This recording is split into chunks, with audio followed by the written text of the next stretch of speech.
Narito na mga malalaking balitang Central Luzon ngayong araw. 6 na buwang suspensyon kay Punsalan ibinabana ng DILG. Paglalabas ng baboy mula sa ipinasarang hog farm sa Florida Blanca ipinatigil ng lokal na pamahalaan. Resolusyon para sa special audit ng Espelapco nakarating na sa Energy Regulatory Commission. At PMMA cadet nasawi dahil nabagok ang ulo matapos suntukin ng kapwa kadete. Suspect kinasuhan ng homicide. Maya Pabengi, Pampanga, magandang gabi Central Luzon. Ako si Nicolette Henson Hizon. Narito na ang mga nanguna tinutukang balita ng CLTV News.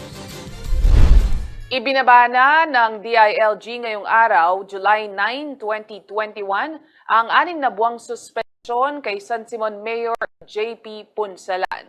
June 4, 2021, katulan ng Sangguniang Panlalawigan ng Pampanga sa Punsalan na guilty sa dishonesty, grave misconduct in office, gross dereliction of duty, at grave abuse of authority kaugnay ng maanumalyang pagbili ng lupa sa tabi ng munisipyo. Ayon kay DILG Pampanga Director Mirvi Fabia, uupo bilang acting mayor si Vice Mayor Leonora Wong hanggang January 10, 2022.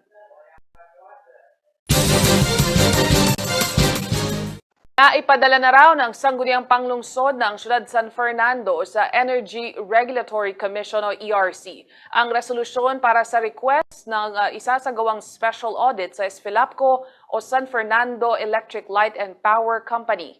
Hirit ng Espelapco, malaking pabor ang special audit sa kanilang kumpanya dahil dito nila may papakita ang mga rason kung bakit nagkaroon ng taas singil nitong Hunyo. Ang detalye sa report ni Riniel Pawid. Sa ikalawang pagdinig ng Sangguniang Panlungsod ng San Fernando kaugnay ng mataas na singil ng Espelapco o San Fernando Electric Light and Power Company nitong Hunyo, sinabi ng Sanggunian na nasa Energy Regulatory Commission o ERC na ang kanilang resolusyon para sa special audit request na gagawin sa Espelapco. Ang ERC ang karapatan upang audit sa Commission on Audit o COA ang naturang power distribution utility. Si ERC ang mag-request sa Commission on Audit para special audit niya. For clarification nga, kagaya ng sinabi ko sa kanina, wala naman tayo, we're not insinuating anything. Pabor naman sa Espelapco ang sinasagawang hearing dahil naipipresenta nila rito ang mga rason kung bakit tumataas ang singil sa kuryente. Dalawa po ang naging pangunahing factors dito. Una, tumaas yung konsumo. Mataas pa rin ang ating mga konsumo dahil ito ay may koneksyon sa init na panahon. Pangalawa, pansamantala po kasing nagkaroon ng pagtaas sa merkado. Tulad ng request ng Sangguniang Panlalawigan, hinihiling din ang Panglusod makakuha ng kopya ng mga dokumento ng Espelapco kaugnay ng kanilang pagbili ng kuryente. Dito'y pag-aaralan kung ba ang kanilang siningil sa mga consumer. Mga kontrata po nila with their suppliers, no po. Tsaka may mga tanong sila kung yung supplier, may dalawang klase po ng yung paggamit ng may 12 hours, may 24 hours, kung kinakaya nga ho ng isang supplier nila. So, we're only touching a little, konti pa lang po yung mga natatanong po natin. Marami pa pong gusto tayong itanong sa kanila para nga malaman natin lahat kung nga ho lahat yung mga sinisingil nila sa atin. Inaasahang sa mga susunod na linggo ay muling haharap ang Espelapco sa Sangguniang Panglungsod at Panlalawigan para sa pagpapatuloy ng pagdinig. Samantala, asahan na ang bawas singil sa kuryente ngayong Hulyo dahil unti-unti nang lumalamig ang panahon. Riniel Pawid, LTV News. Sa pagbabalik ng LTV News, PMMA cadet nasawi dahil nabagok ang ulo matapos suntukin ng kapwa kadete. Suspect kinasuhan ng homicide. At paglalabas ng baboy mula sa ipinasarang hog farm sa Florida Blanca, ipinatigil ng lokal na pamahalaan. Magbabalik ang CLTV News.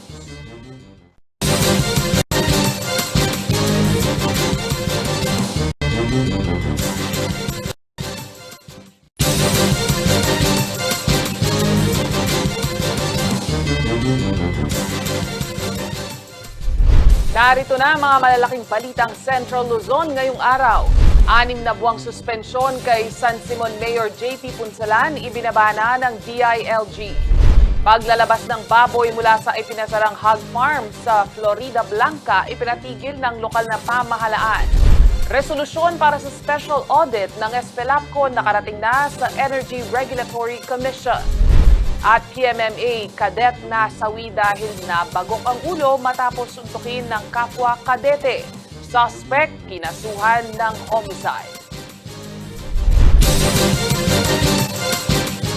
Maya Pabengi, Pampanga, magandang gabi Central Luzon. Ako si Nicolette Henson Hizon. Narito na ang mga nanguna at tinutukang balita ng CLTV News.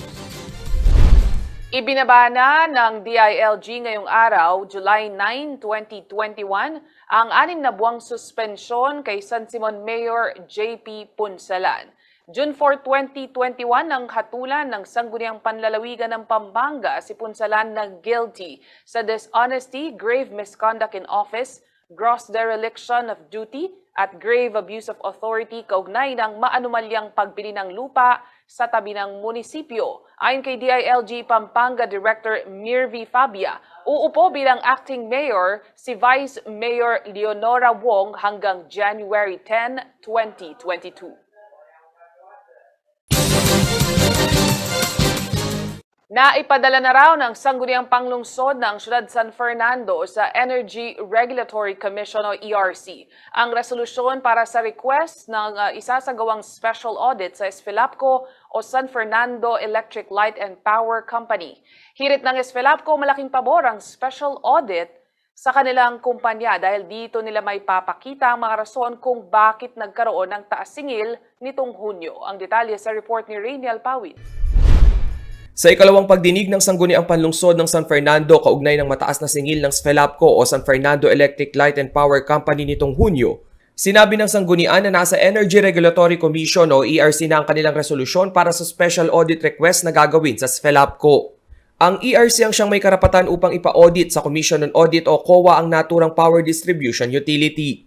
Si ERC ang mag-request sa Commission on Audit para sa special audit niya. For clarification nga, kagaya ng sinabi ko sa kanina, wala naman tayo, we're not insinuating anything. Pabor naman sa Sfelapco ang sinasagawang hearing dahil naipipresenta nila rito ang mga rason kung bakit tumataas ang singil sa kuryente. Dalawa po ang naging pangunahing factors dito. Una, tumaas yung konsumo. Mataas pa rin ang ating mga konsumo dahil ito ay may koneksyon sa init ng panahon. Pangalawa, pansamantala po kasing nagkaroon ng pagtaas sa merkado. Subalit tulad ng request ng Sangguniang Panlalawigan, hinihiling din ng Sangguniang Panglusod na makakuha ng kopya ng mga dokumento ng Sfelapco kaugnay ng kanilang pagbili ng kuryente. Dito'y pag-aaralan kung tama ba ang kanilang siningil sa mga consumer. Mga kontrata po nila with their suppliers, po. Tsaka may mga tanong sila kung yung supplier, may dalawang klase po ng yung paggamit ng may 12 hours, may 24 hours, kung kinakaya nga ho ng isang supplier nila. So, we're only touching a little, konti pa lang po yung mga natatakel po natin. Marami pa pong gusto tayong itanong sa kanila para nga malaman natin lahat kung tama nga ho lahat yung mga sinisingil nila sa atin. Inaasahang sa mga susunod na linggo ay muling haharap ang Sfelapco sa Sangguniang Panglungsod at Panlalawigan para sa pagpapatuloy ng pagdinig. Samantala, asahan na raw ang bawas singil sa kuryente ngayong Hulyo dahil unti-unti nang lumalamig ang panahon. Rainiel Pawid, CLTV News. Sa pagbabalik ng CLTV News, PMMA cadet nasawi dahil nabagok ang ulo matapos suntukin ng kapwa kadete. Suspect kinasuhan ng homicide. At paglalabas ng baboy mula sa ipinasarang hog farm sa Florida Blanca, ipinatigil ng lokal na pamahalaan. Magbabalik ang CLTV News.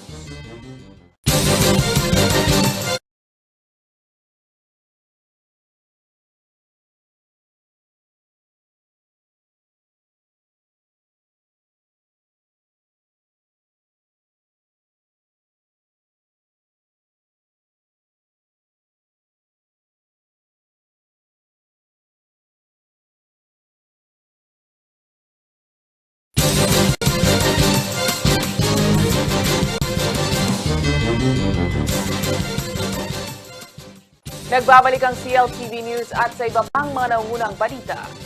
Natukoy na ng mga otoridad ang dahilan ng pagkamatay ng isang PMMA cadet na natagpuan walang buhay sa banyo ng isang barracks sa San Narciso, Zambales. Batay sa investigasyon, namatay dahil nabagok ang ulo matapos suntukin ang kadete na tubong Butuan City. Narito ang ulat. Nabagok ang ulo matapos suntukin. Ito raw ang kinamatay ni Midship 3rd Class Cadet Jonash Bondok na natagpo ang walang buhay sa loob ng banyo ng isang barracks sa Philippine Merchant Marine Academy sa San Narciso, Zambales. Nahaharap na sa kasong homicide ang cadet PMMA na nanuntok kay Bondok na naging dahilan upang mabagok at bawian ito ng buhay. Subalit ayon sa PMMA management, hindi hazing ang nangyari. Blunt traumatic injury o tama sa ulo ang pinaniniwala ang sanhi ng pagkamatay ni Bondok. Batay sa report ng Zambales PNP, umamin ang kapwa kadete ni Bondok na si Midshipman Cadet 2nd Class Jomel Gloria na 2 beses niyang sinikmuraan si Bondok bago ito bumulagta sa sahig. Pero giit daw ni Gloria, naglalambingan o nagbibiroan lamang sila. Base sa investigasyon, bago ang insidente ay isa pang 3rd Class Cadet ang sinuntok sa sikmura ng sospek. Humarap na sa inquest proceeding si Gloria at pinatalsik na rin siya sa naturang training school. Wala pa namang pahayag ang pamilya Bondok hinggil sa insidente. Matatanda ang July 6 ng umaga nang dinala sa ospital si Bondok matapos itong makitang walang malay sa loob ng banyo ng Alpha Company Barracks sa loob ng PMMA. Idineklarang dead on arrival si Bondok na tubong Butuan City. Batay sa Republic Act 11053 o Anti-Hazing Act of 2018, mahigpit na ipinagbabawal ang anumang uri ng hazing sa mga fraternity at sorority sa mga paaralan, organisasyon at maging sa military training institutions. Rainiel Pawid, CLTV News. Muntik nang mauwi sa tensyon ang paglalabas sana ng mga baboy sa ipinasarang hog farm sa Florida Blanca, Pampanga nitong umaga. Hindi kasi pumayag ang lokal na pamahalaan na i-transfer ang baboy na gagamitin naman daw sana ng grupong Sinag sa kanilang repopulation program. Ang resulta, sa korte na lamang daw magkikita ang dalawang kampo bunsod ng pangyayaring ito. Narito ang exclusive report mula kay Paulo G. Santos. Barangay Gutad. Ito.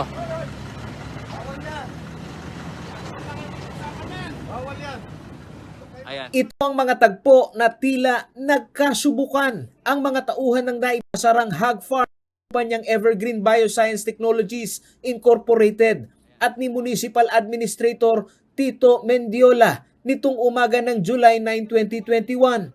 Huwag niyong gawin yan, magkakagulo tayo dyan. Higit 10 baboy na breeder ang tinatangkasan ng maisakay sa loader na truck na kahit na may harang na concrete barrier ay itinutulay sana sa isa pang truck. Ayon kay Clarissa Gatbonton, sekretary ng kumpanyang Evergreen Bioscience and Technologies Incorporated, ang paglalabas ng mga baboy ay pagtugon umano sa programa ng Samahan ng Industriya ng Agrikultura o SINAG para sa tinatawag na repopulation. Saan ho ninyo dadalhin nyo sana yung baboy? Sa Bataan po, para po sana mag-repopulate, Okay. makatulong po sa ibang farm. Maglalabas po sana kami ng breeder. Tumagal ng halos ilang oras ang dialogo at kahit na pinilit na isakay ang mga baboy, hindi ito pinayagan ng mga tauhan ng barangay. Ayon kay Sinag Chairperson Rosendo So, ihahablan nila sa Office of the Ombudsman si Florida Blanca Mayor Darwin Manalansan at 10 mga lokal na opisyal na hindi umano kumikilala sa Proclamation Number 1143 o ang State of National Calamity dahil sa pinakikitunguhang African Swine Flu. Hindi na rin umano ito bago sa hinahawakang kaso ng Sinag na kanilang kamiyembro gaya ng nangyari sa probinsya ng Pangasinan na kinastigo di umano sa Office of the Ombudsman. Nagawa na rin yan sa dati sa Asingan, Pangasinan. May closure order, close nila, hindi nila pinalabas, kinasuhan sa yan sa ombudsman. So may ano na, and may resulta yun, no? Yung mayor doon sinulatan ng ombudsman. Na hindi pwedeng gano'n. So ito is same ano lang ito. Na hindi basta maski may closure order, hindi mo pwedeng ipalabas yan or hindi mo pwedeng i-distract yung mga movement. Ikinakasa na umano ng Legal Council ng Sinag ang mga posibleng pag ng lokal na pamahalaan ng Florida Blanca sa atas ng national government na isulong ang biosecurity effort ng Department of Agriculture sa hog industry ngayong state of calamity.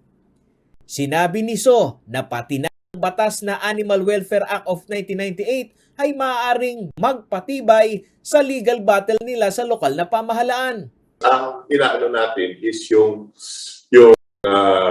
sa Animal Welfare Act tsaka yung proclamation ng presidente, doon kami magko-concentrate. Yung between yung case ng farm tsaka ang mayor, bahala naman ang pag-file is yung owner.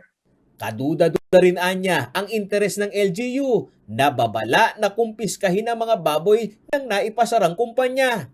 Huwag naman sana na may nag-interest, no? Kasi kung ang gusto nila is confiscate, ibig sabihin, interesado sila dun sa baboy. Kaya ayaw nila ipalabas. Hindi naman nangangamba dito si Florida Blanca, Pampanga, Mayor Darwin Manalansan sa banta ng asunto.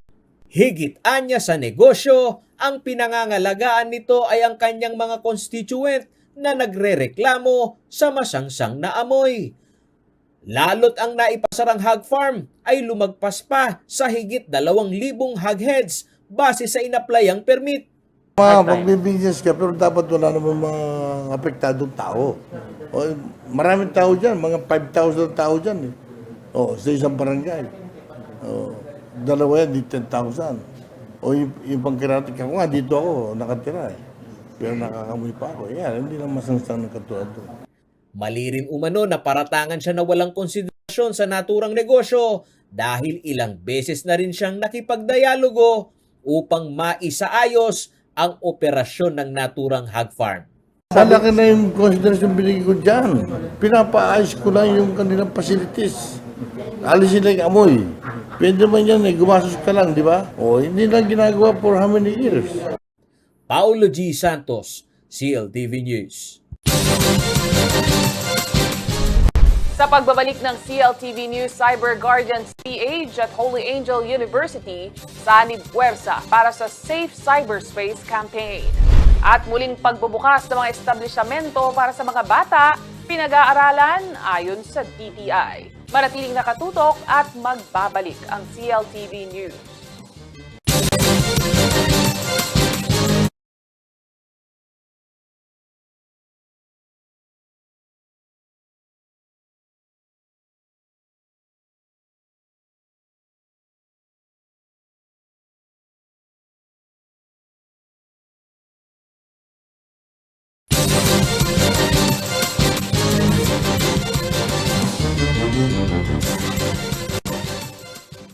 Nagbabalik ang CLTV News at sa iba pang mga nangunang balita. Nagsanib puwersa ang Holy Angel University at Cyber Guardians PH upang magsagawa ng Safe Cyberspace Awareness Campaign, lalo na sa mga kabataan. Nakaalarma na umano ang tumataas na kaso ng online sexual exploitation ngayong pandemya kung saan tutok ang karamihan sa iba't ibang virtual platforms. Narito ang report ni Rainiel Pawid. Nagkasundo ang community organization na Cyber Guardians Philippines at Holy Angel University upang isulong ang mga proyektong poprotekta sa mga kabataan na inaabuso o posibleng abusuhin gamit ang online platforms. Sa virtual MOA signing nitong July 9, sinabi ni House President Dr. Luis Maria Calingo na mas dapat tutukan ang cyber threats ngayong pandemic kung saan mas maraming oras ang karamihan sa online world dahil sa limitadong galaw ng tao. Dito na raw papasok ang mga mapanamantala upang abusuhin ang mga kabataan. The pandemic is no longer a public health crisis, but also a child human rights crisis that must be addressed with urgency. Dagdag pa ni Calingo, malaki ang epekto ng iba't ibang virtual sexual abuse sa mental health status ng mga kabataan. And online exploitation of children is a silent pandemic that has permanent and devastating effects on our children's mental health and psychosocial being. Ayon naman kay Cyber Guardians Philippines Core Member Representative Maria Concepcion Sangil, malaking tulong ang HAW upang makapagbigay ng impormasyon sa taong bayan sa samot-saring cyber threats laban sa kabataan. Halos kalahating porsyento umano ng cyber population ng Pilipinas ay mga kabataan. Provoke the young to fight all forms of cyber threats, evoking an emotion of deep concern for our society. So they can be engaged to do something, to take action, and be an inspiration to others. Base sa DOJ Office of the Crime Report noong March 1 to May 24, 2020, umabot na sa higit 200,000 ang naitalang online sexual sa Pilipinas. Ito rin ang panahong ang pandemya. Halos triple ang itinaas ng kaso kumpara sa mga kaparehong buwan noong 2019 na nakapagtala ng 6,561 cases. Rainiel Pawi, TV News. Welcome development daw sa Department of Trade and Industry ang pagpapahintulot ng IATF na makakas ang mga batang edad 5 taong gulang pataas para sa outdoor activities sa mga rehiyon na nasa ilalim ng General Community Quarantine o GCQ at Modified GCQ. Ang abisong ito ng IATF ay magbibigay ng oportunidad sa ilang outdoor business establishment na muling makapag-operate. Pero ayon DTI Region 3, hintayin muna ang guidelines upang maiwasan ang aberya. Yan ang report ni Paolo G. Santos. Sa halos isang taon na mahigpit na quarantine restriction sa bansa dahil sa pandemya, gaya ng hirap ng mga nakatatanda na lumabas at maging normal ang buhay, nalilimitahan din ang galaw ng mga batang edad 5 taong gulang pataas. Ngayong July 9, 2021, ayon kay Presidential Secretary Harry Roque, inaprubahan na ng IATF ang papahintulot na lumabas ang 5 taong gulang pataas na mga kabataan sa selected GCQ o General Community Quarantine at GCQ o Modified General Community Quarantine Area sa bansa. Ngunit limitado ito sa mga may heightened restrictions. Sa abiso ng IATF, outdoors lamang ang maaaring maging aktibidad sa paglabas ng mga kabataang 5 years old and above. Kabilang nito ang mga sumusunod: playgrounds, beaches, and hiking trails, outdoor tourist sites and attraction, outdoors, and non-contact sports courts and venues, at ang alfresco dining establishment. Paglilinaw ng IATF, hindi pa rin pinahintulutan ng mga kabataan sa mixed-use indoor gaya ng mall at ilang business establishment na indoor. Sa abisong ito, ayon kay DTI Region 3 spokesperson Warren Serrano, malaki ang oportunidad na may mga business establishment na for kids ang maaaring mag-operate na. Ngunit gaya ng naunang abiso ng IATF, mga business establishment lamang na pang-outdoor gaya ng theme park ang pwedeng pasyalan. Ang mga fast food chain na may playground ay maikukonsidera pa rin umanong indoor, kaya for verification pa rin ang status ng mga ito kung maaari nang mag-dine-in ang mga bata. Ang mga kids amusement center, ano pa yan, and playgrounds, indoor playgrounds, negative list pa po yan sa mga establishment. Pero with this pronouncement, baka sakali i-review ninyo yan. Kung that is of course, yung mga operational establishment, operational capacity ng establishments are always reviewed based on policy. Nakadepende pa rin umano ito sa mga LGUs kahit na ang rekomendasyon ay pasok sa mayorya ng 7 probinsya ng Central Luzon, kabilang na ang Bulacan. Siguro, some establishments, yung tinatawag na safe spaces, but that is still subject for study, no? Kasi health of the kids come first. Abiso ng DTI, kahit na may anunsyo ang IATF, maiging makipag-ugnayan muna ang mga negosyong para sa kabataan sa lokal na pamahalaan na higit na may kontrol sa pagbubukas ng mga negosyo sa ilang bayan sa Central Luzon. Samantala, sa ilang komunidad na binisita ng CLTV News sa Pampanga, kahit na hindi pa inaanunsyo ng IATF na maaari nang lumabas ang mga batang edad 5 pataas, ilan sa kanila nakakapaglaro na sa kalsada. Kaya ang reaksyon ng ilang kabalin, hindi na raw ito bago. May matitigas karamihan din talaga, sir. Matitigas ang ulo ng mga kabataan. Bawalan mo ngayon, mamaya nandyan na naman. Mayroon pa rin po. Hindi mo na maayos dito. Kasi matigas ang mga ulo din ng bata rito. Paolo G. Santos, CLTV News. At yan ang mga balitang nakalap ng CLTV News. Para sa karagdagan pang detalye, maaari niyong i-follow ang aming social media pages at CLTV36 Official, at CLTV36 News, at CLTV36. Kung nais nyo namang balikan ang mga programa ng CLTV, maaari nyong bisitahin ang aming YouTube channel at CLTV36Official at ang aming website, www.cltv36.tv. Kasama ang buong pwersa ng CLTV News and Current Affairs. Ako si Nicolette Henson Hizon. Maraming salamat at magandang gabi.